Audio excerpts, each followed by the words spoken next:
भारत के साथ साथ चीन, मैक्सिको, कनाडा कहा है कि यहां पर भी टैरिफ लगाया जाएगा, यानी कि रेसिप्रोकल टैक्स के जरिए ही अब अमेरिका को अमीर बनाने का प्रयास है। लेकिन आप मुझे ये भी समझाइए और दर्शकों को बताइए, बार बार डोनाल्ड ट्रंप कह रहे हैं कि हमने 43 दिनों में वो काम कर दिए जो पिछली सरकार 4 या 8 साल में नहीं कर पाई, और जो बाइडेन को बोल रहे हैं कि अब तक के सबसे खराब राष्ट्रपति रहे। आखिर क्यों ऐसा कहा जा रहा है और 43 दिनों में ऐसा क्या काम हो गया?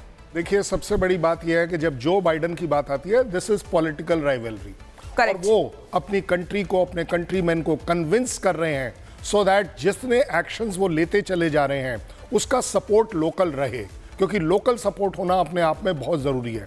जहां तक बात है 43 दिन में उन्होंने ऐसा क्या कर दिया, उन्होंने इलीगल इमिग्रेंट्स को वापस भेजा है। कम भेजा है, ज़्यादा भेजा है, कोई बात नहीं, बट उन्होंने एक पहला स्टेप ले लिया है, इंडिकेशन दे दिया है कि इलीगल इमिग्रेंट्स की जगह अब यूएस में नहीं है।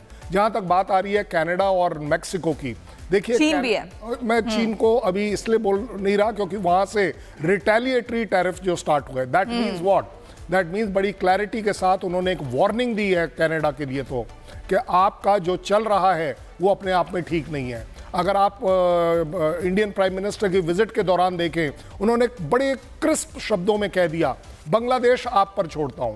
दैट मीन्स व्हाट, वो पूरी की पूरी दुनिया में अपनी इन्वॉल्वमेंट अपने इंटरेस्ट के लिए कर रहे हैं, और उसके लिए अगर वो एग्जीक्यूटिव ऑर्डर्स दे रहे हैं 400 से ज़्यादा, तो और एग्जीक्यूटिव एक्शंस ले रहे हैं, जिसको कहते हैं ना कि एक हाइपर स्पीड पर चले हुए हैं वो अपने काम करने के तरीके को। मुझे नहीं लगता कि किसी भी प्रेसिडेंट ने यूएस में आज तक 40 दिन में इतने ज़्यादा ऑर्डर्स और एग्जीक्यूटिव एक्शंस एग्जीक्यूट कर दिए हैं। बोलना एक अलग बात होती है, लेकिन उन्होंने उसको कर दिखाया है और करते चले जा रहे हैं।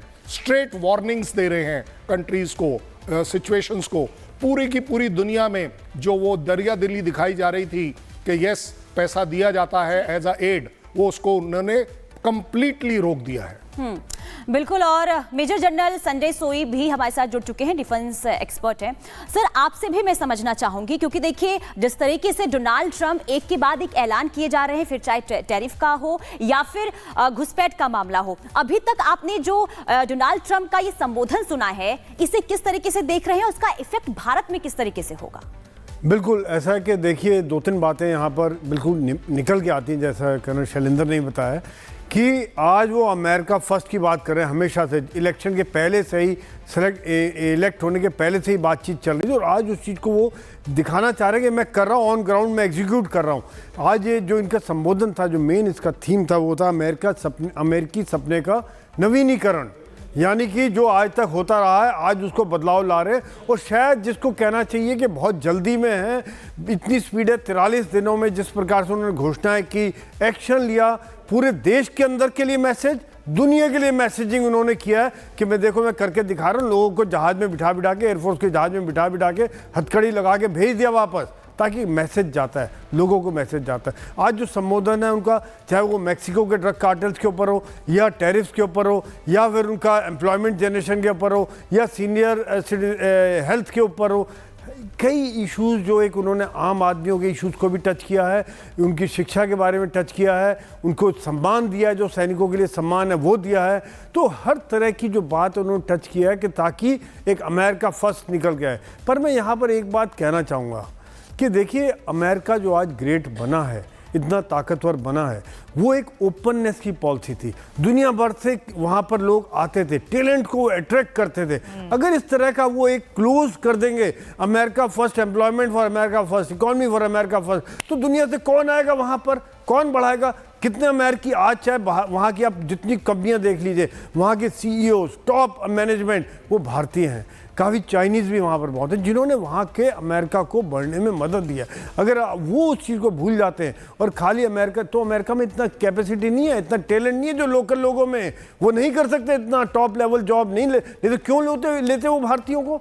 आज उन्हें समझना पड़ेगा कि खाली इस तरह की पॉलिसी में लॉन्ग टर्म शायद अमेरिका का नुकसान हो जाए। एक जो ओपननेस पॉलिसी है वो रहेगी। हालांकि कई जगह वो एक प्रोटेक्शन को वाली जो पॉलिसी लेके आ रहे हैं वो एक तरह से क्या, लेकिन वो एक्शंस को इम्प्लीमेंट कर रहे हैं। सबसे पूरी दुनिया में उथल पुथल मच गई है, चाहे वो यूक्रेन का मामला हो, चाहे वो चाइना का हो, मिडिल ईस्ट का हो, या फिर उनकी डोमेस्टिक पॉलिसीज़ हो। हर जगह में लोगों को पता नहीं कि कल क्या होगा, आज उसने क्या अनाउंसमेंट हो जाएगी, कल क्या होगा। लोगों आज जो वहाँ पे रह रहे हो भारत में आने से घबरा रहे हैं कि भारत में आए या ना आए, आए तो फिर वापस जाने का मौका मिलेगा नहीं मिलेगा।